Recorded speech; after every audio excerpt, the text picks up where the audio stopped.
अच्छा, सुना आपने ख्वाजा आसिफ साहब को। ख्वाजा आसिफ साहब ने वज़ीर-ए-आज़म पर तनकीद के नश्तर बरसाएँ और क्या कहा है कि जी पूरे मुल्क में आग लगी हुई है, जबकि वज़ीर-ए-आज़म बैठकर बांसुरी बजा रहे हैं।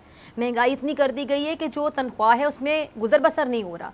हुक्मरान अपनी मर्जी मुसल्लत करना चाहते हैं, लेकिन हम हुक्मरानों को अपनी मर्जी मुसल्लत करने के से रोकने के लिए आखिरी हद तक जाएंगे।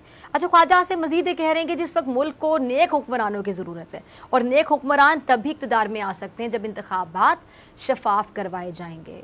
अच्छा, ये ख्वाजा साहब शायद ये भी समझते हैं कि इस वक्त महंगाई से छुटकारा हासिल करने का एक ही हल है, वाहिद हल जिसको कहते हैं, और वो है जी इमरान खान साहब से छुटकारा हासिल करना, जान छुड़ाना। अच्छा, मैं ख्वाजा आसिफ साहब से निहायत अदब से सवाल पूछना चाहती हूँ कि क्या इस बात की कोई गारंटी है ख्वाजा साहब के नए इलेक्शन जब हो जाएंगे, होने के बाद अवाम की जान वाकई गारंटी से महंगाई से छूट जाएगी? और अगर आप लोगों के पास महंगाई से निजात दिलाने का कोई हल वाकई मौजूद है, तो अब क्यों नहीं दिया जा रहा? इसलिए कि इमरान खान साहब की तारीफ ना हो जाए। आप लोग हल बताएंगे तो आपको क्रेडिट मिलेगा, आपकी तारीफ ही होगी। चले अपनी तारीफ के लिए कर दें, मुल्क के लिए कर दें, अवाम के लिए कर दें, जिसकी इतनी परेशानी, इतनी फिक्र है आप लोगों को। आपको सिर्फ एक चीज की फिक्र है, आप लोगों को इक़्तिदार की कुर्सी पे बैठने की। अब ऐसे तो हुकूमत को बात का मौका मिलेगा कि अपोजिशन सिर्फ तमाशाई का किरदार अदा कर रही है, और लग भी ऐसा रहा है कि हुकूमत अपोजिशन का किसी किस्म का कोई दबाव लेने के लिए तैयार नहीं है एटलीस्ट। और यही वजह है कि वज़ीर आला खैबर पख्तूनख्वा महमूद खान साहब PDM वालों को किसी खाते में न लाते हुए सियासी बेरोजगार करार दे रहे हैं। ये ज़रा सुनिएगा क्या कहते हैं वो।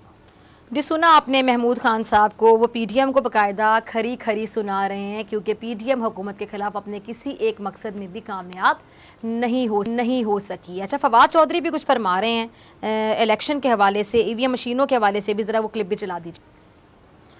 सुना आपने फवाद चौधरी साहब क्या कह रहे हैं जी कि पंजाब का जो नया लोकल गवर्नमेंट एक्ट है वो अगले चंद दिनों में, चंद रोज़ में मंजूर हो जाएगा। इंतखाबात जो है इलेक्ट्रॉनिक वोटिंग मशीन के ज़रिए ही होंगे। फवाद का ये भी कहना था कि पंजाब में बल्दियाती इंतखाब पर इत्तेहादियों से जो मुशावरत है वो की गई थी, और फवाद चौधरी ने इलेक्शन कमीशन के इक़दामात को सराहते हुए कहा है कि वो दुरुस्त समत में आगे बढ़ रहा है। इलेक्शन कमीशन को हुकूमत की जानिब से जो मदद चाहिए होगी वो फराहम की जाएगी। यानी फवाद ने इस तासुर को गलत करार देते हुए कहा है कि EVM पर इलेक्शन महंगे हो जाएंगे, इलेक्ट्रॉनिक वोटिंग मशीन के बदौलत जो लॉन्ग टर्म में इंतखाबात है वो सस्ते होंगे। और अपोजिशन के हवाले से पूछे गए एक सवाल पर फवाद चौधरी का ये कहना था कि इसमें शामिल जमातों की करतूतों की वजह से आज महंगाई है, अपोजिशन थके हुए पहलवानों का गिरोह है। और फवाद ने महंगाई के हवाले से साबिक वज़ीर आज़म शाहिद खकान अब्बासी की प्रेस कॉन्फ्रेंस का हवाला देते हुए कहा कि वो महंगाई पर बात करने से पहले सिस्टम को समझें।